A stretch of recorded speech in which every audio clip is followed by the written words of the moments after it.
मैं इस वक्त दिल्ली के मंदिर मार्ग थाना पर हूँ।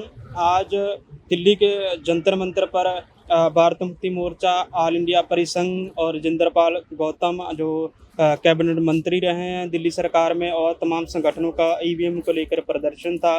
पर जैसे ही लोग दिल्ली के जंतर मंतर पर पहुंचे तो वहीं से जो लोगों को दिल्ली पुलिस ने डिटेन करना शुरू कर दिया, और कुछ लोगों को मंदिर मार्ग थाना पर रखा हुआ है और कुछ लोगों को और जगह और थाने में रखा हुआ है। ये देख सकते हैं तमाम जो लोग हैं वो ईवीएम के जो खिलाफ प्रोटेस्ट हो रहा है तो उसके विरोध में आए हैं। बातचीत करेंगे, कहाँ से आए हैं और क्या चाह रहे हैं। क्या नाम है सर?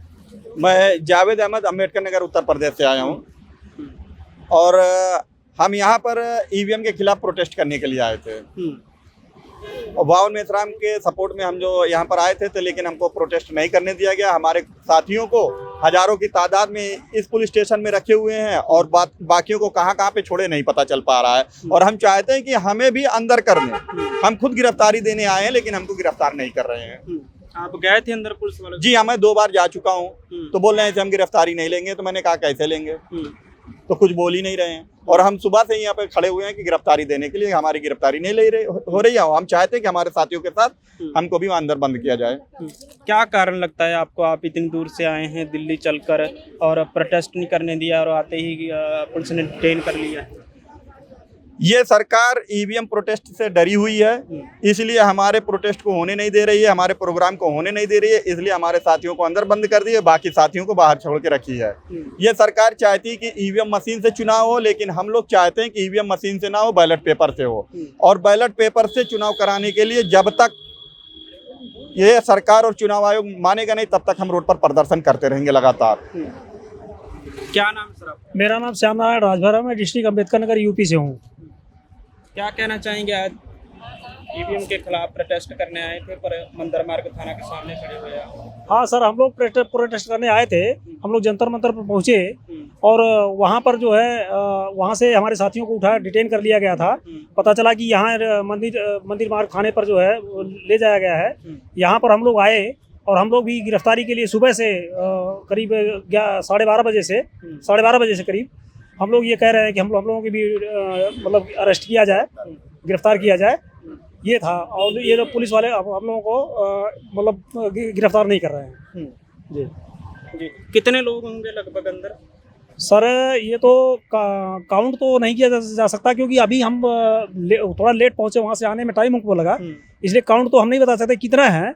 और जैसा कि जावेद भाई बताया कि हम गए थे अंदर। मैं अंदर नहीं गया था, मैं गेट पे वहाँ गया था। ऐसी बस भर के आए। हाँ, भर के लोग आए हैं। और सर दूसरी चीज़ ये है कि जैसे हम कहते हैं जो ईवीएम है, तो ईवीएम में अभी पिछले जो चुनाव हुआ है, उपचुनाव हुए हैं, उसमें एक बसपा के प्रत्याशी थे, उनको खुद उनका वोट नहीं मिला, उनके परिवार का वोट नहीं मिला। तो अगर ईवीएम में सेटिंग नहीं है, ईवीएम से धांधली नहीं हो रही है, तो वो जो है चुनाव आयोग उसका स्पष्टीकरण दे कि उनका वोट कहाँ गया। अगर स्पष्टीकरण नहीं देती है तो इसका मतलब कि ईवीएम हैकिंग हो रही है।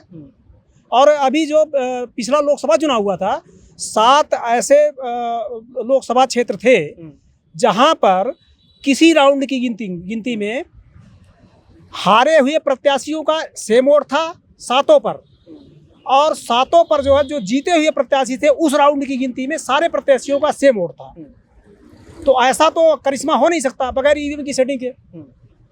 पर अभी चंडीगढ़ में मेयर के चुनाव हुए तो वहाँ पर बेल्ट पेपर से चुनाव हुए, आप बेल्ट पेपर की मांग कर रहे हैं। तो पर अभी आपने देखा होगा मामला कि बेल्ट पेपर में भी उन्होंने जो वहाँ का प्रोसीडिंग अफसर था उन्होंने धांधली की उसमें। सर एक चीज़ तो देखिए आप, अगर वही चीज़ ईवीएम से हुई होती तो धांधली नहीं पकड़ी गई होती। सर आप ये देखिए ना, अब ये पकड़ी गई, इसका मतलब है कि ईवीएम में धांधली हो रही है।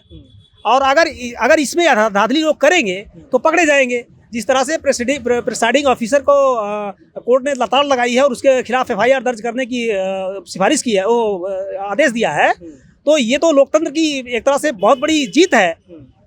अगर ईवीएम से चुनाव होता है तो लोकतंत्र की हमेशा सर्वनाश होगा। और जो है अगर बैलेट पेपर से होगा तो इसी तरह से जैसे मेजर वहाँ का चुनाव हुआ है, मेयर का चुनाव हुआ है, उसी तरह से ये पारदर्शिता यहाँ आएगी किसी भी चुनाव के लिए फ्री फेयर एंड ट्रांसपेरेंट, मतलब निष्पक्ष, स्वतंत्र एवं पारदर्शी चुनाव होना चाहिए, और जो ईवीएम से संभव नहीं है, जैसा कि ये 2013 में ही सुप्रीम कोर्ट मान चुकी है। 31 जनवरी को भी प्रोटेस्ट किया था भारत मुक्ति मोर्चा के द्वारा, अब फिर है, उसमें तमाम संगठन थे, तो दूसरे संगठनों के जो लोग हैं वो दिखाई दिए। सारे लोग हैं, पूरे देश की पूरी जनता में आक्रोश है। सारे लोग ये चाहते हैं कि ईवीएम से चुनाव ना हो करके बैलेट पेपर से चुनाव हो, और इस पारदर्शिता का हनन हो रहा है, उसके खिलाफ पूरे देश की जनता सड़कों पर है। किसी की बने इससे कोई मतलब नहीं है। मेरा नाम है योगीराज कृष्णबिहारी शास्त्री, कानपुर देहात और यूपी से आया हूँ। ये जो ईवीएम के द्वारा चुनाव हो रहा है 8 अक्टूबर 2013 को, जो बावन मेश्राम जी ने और सुब्रमण्यम स्वामी जी ने जो मुकदमा डाला था सुप्रीम कोर्ट में, तो उसके तहत निर्णय 8 अक्टूबर 2013 को निर्णय दिया गया था कि स्पष्ट ईवीएम के द्वारा स्पष्ट एवं पारदर्शी चुनाव नहीं कराया जा सकता है। तो हमारी सरकार ने जो है ये इस सुप्रीम कोर्ट के चुनाव को, सुप्रीम कोर्ट के द्वारा दिए गए निर्णय को, उसको कोई मान्यता नहीं दे रहे हैं, और अपनी जो है तानाशाही की आदत के साथ उसको नकार रहे हैं, जबकि सुप्रीम कोर्ट के न्याय को सारे देश के लोगों को मानना चाहिए, मानते हमारे संविधान के अनुसार है, लेकिन वो नहीं मान रहे हैं। तानाशाही के सिस्टम से अपना सब जोड़ते हैं और मशीनों के द्वारा धांधली करके अपनी सरकार को बहुमत के रूप में बनाते हैं, और ये ईवीएम मशीन को हटा दिया जाए और हमारी जनता को ये संतुष्ट हो जाएगा कि बैलेट पेपर से किसी की भी सरकार बने, इससे हमें कोई मतलब नहीं है, ना किसी धर्म से मतलब है, ना किसी पार्टी से मतलब है, ना किसी की सरकार से कोई मतलब है। हमें सिर्फ जो है ईवीएम मशीन से जो हमें दहशत घुस गई है कि ईवीएम मशीन के द्वारा धांधली होती, जैसे मोबाइलों में हम लोग 50,000 रुपये हमारे खाते में होते हैं, हम किसी को अपने द्वारा किसी को 10,000 ट्रांसफ़र करना चाहते हैं, 20,000 ट्रांसफ़र करना चाहते हैं, तो हम मशीन, इसी इलेक्ट्रिशियन मशीन मोबाइल के द्वारा हम ट्रांसफ़र कर देते हैं। ऐसे मोबाइल में भी ईवीएम मशीन के द्वारा भी ये चिप के द्वारा सिस्टम बना करके ये हो जाता है। ये क्यों नहीं होता होगा? एडवोकेट भी इस प्रोटेस्ट में जो ईवीएम के खिलाफ शासन जो कर रहे हैं, उनसे जानेंगे कि वो इस चीज़ को कैसे देख रहे हैं कानूनी रूप से, कि किस तरह जो लोग प्रोटेस्ट के लिए आए पर उन्हें प्रोटेस्ट नहीं करने दिया जाता और डिटेन कर लिया। सर, कैसे देख रहे हैं, प्रोटेस्ट करने आते हैं लोग, जो उनका आर्टिकल के मौलिक अधिकार है आवाज़ उठाने का, पर प्रोटेस्ट करने से पहले ही उनको उठा लिया जाता है। धन्यवाद। मैं पहले आपके चैनल को धन्यवाद देता हूँ। जय भीम, जय मूलवासी। आज हम हाथर से आए, मेरा नाम बच्चू से एडवोकेट है, मैं हाथर से आया हूँ, और हमारे साथी करीब 25-30 साथी हैं। हम जंतर मंतर पर गए थे ईवीएम भंडाफोड़ आंदोलन में। ईवीएम हटाओ, देश बचाओ, ईवीएम हटाओ, लोकतंत्र बचाओ, ईवीएम हटाओ, संविधान बचाओ और मान सम्मान बचाओ। इस उपलक्ष्य से हम गए थे, तो वहाँ पुलिस वालों ने हमको अंदर नहीं जाने दिया और ये कह दिया यहाँ अंदर कोई नहीं जाएगा। वहाँ से हमको भजा दिया, फिर वहाँ से बताया, सुना हमने कि वहाँ जा रहे हैं मंदिर थाने में। फिर हम मंदिर थाने में आए तो यहाँ देखा है कि यहाँ कोई आदमी नहीं है, ना एसओ है, ना कोई और आदमी है, और छोटे में जो अधिकारी हैं वो अंदर जाने नहीं दे रहे, और जो कह रहे हैं यहाँ कोई डिटेन नहीं किया जाएगा। हम आए थे ईवीएम के घोटाले में। ईवीएम के घोटाले में बावन मेश्राम द्वारा 8 अक्टूबर 2013 को सुप्रीम कोर्ट में जो याचिका दायर की थी, उसमें स्पष्ट किया था सुप्रीम कोर्ट ने ये जजमेंट दिया कि हम इस नतीजे पर पहुँचे कि इस ईवीएम से कोई भी निष्पक्ष चुनाव नहीं होता, इससे निष्पक्ष चुनाव नहीं होता, इसलिए इसमें गड़बड़ी होती है, इसलिए इसको हटाया जाना चाहिए, या फिर इसमें बीपीएल मशीन लगाई जाए। बीपीएल मशीन से जो भी पर्चियाँ निकलेंगी उनकी 100% गिनती करी जाए। इसमें हमारे सुब्रमण्यम स्वामी ने भी एक दरख्वास्त दी थी, निगरानी डाली थी, उस पर भी यही जजमेंट दिया कि जो 100 पर्चियाँ निकलती है उन्हें 100% गिनती कराई जाए। लेकिन चुनाव आयोग की हदधर्मी है, हदधर्मी होने के कारण वो हमारी गिनती नहीं कराई। हमने देखा था उस चुनाव में हम थे, मौजूद थे, एक भी पर्ची नहीं गिनी गई। सर, क्या नाम है आपका? मेरा नाम नानक चंद तालान, गांव हसनपुर पलवल, हरियाणा। मैं वहां से आया हूं और मैंने 2014 में सांसद का चुनाव लड़ा था, 17 में पार्षद का लड़ा था, 19 में विधायक का लड़ा था। मैंने ईवीएम में ये धांधलेबाजी देखी कि जिस बूथ पर हमारे परिवार की वोट थी, हमारे परिवार की भी वोट नहीं मिली। तो अब बताओ वो वोट गई कहाँ? जो परिवार ने 50-100 वोट डाली है, उनमें एक भी वोट नहीं मिली हमारी। तो ईवीएम में गड़बड़ी है कि नहीं है? कौन से सन में आपने चुनाव लड़ा था? 14 में लड़ा था, 17 में लड़ा था, 19 में लड़ा था। 3 चुनाव लड़ लिए मैंने, और तीनों चुनावों में जो मेरे परिवार की वोट वो भी नहीं मिली हमारे बूथ पे। 100-200 वोट जो हमारे परिवार की हैं वो वोट नहीं मिली हमें।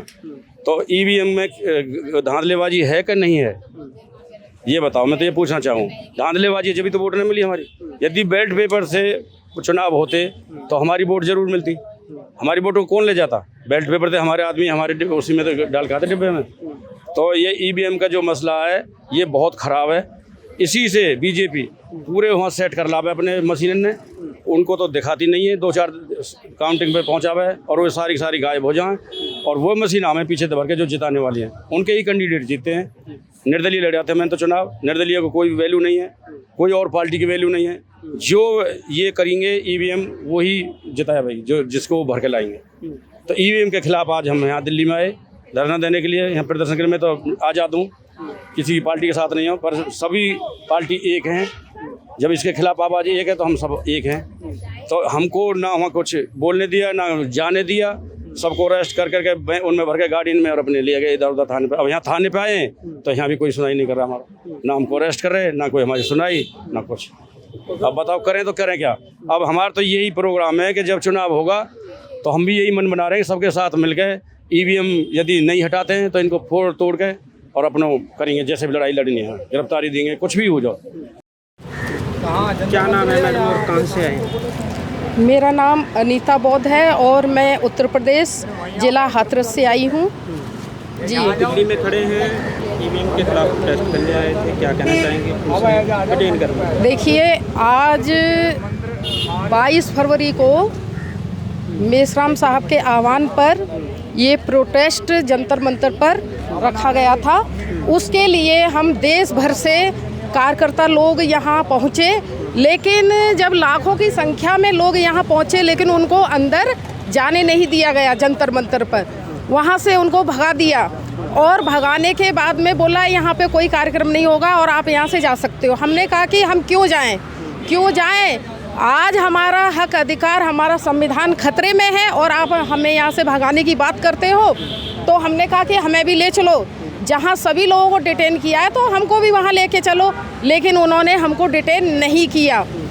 आज जब ईवीएम से ये नाजायज जो सरकारें जो चुन के आ रही हैं, आज हमारे हक अधिकार को, जो हमारी बोलने की जो आज़ादी है आर्टिकल 19 में हमको बोलने का राइट जो मिला है, उस आवाज़ को दबाने का ये नाजायज सरकार जो बीजेपी सरकार है, ये हमारी आवाज़ को दबाने का काम कर रही है। लेकिन हम अब शांत नहीं बैठने वाले हैं, इसलिए हम यहाँ जो मंदिर मार्ग है इस थाने पर हम अपनी गिरफ्तारी देने के लिए आए। लेकिन यहाँ की जो पुलिस प्रशासन है उन लोगों ने भी हमको गिरफ्तार नहीं किया और बोल दिया कि हमारे यहाँ जगह नहीं है। अब हमने जितने लोग डिटेन करने थे वो लाखों की संख्या में उन लोगों ने यहाँ डिटेन किया हुआ है। लेकिन हमारे जहाँ हक अधिकारों का जहाँ हनन होगा, जो ईवीएम के माध्यम से जो सरकार ये नाजायज जो चुन के जो सत्ता में बैठे हैं, ये दलाल और भड़ुए जो आवाज़ नहीं उठाते हैं और जो आवाज़ उठाता है उसकी आवाज़ को ये दबाने का काम जो बीजेपी सरकार कर रही है। लेकिन हम दबने वाले नहीं हैं,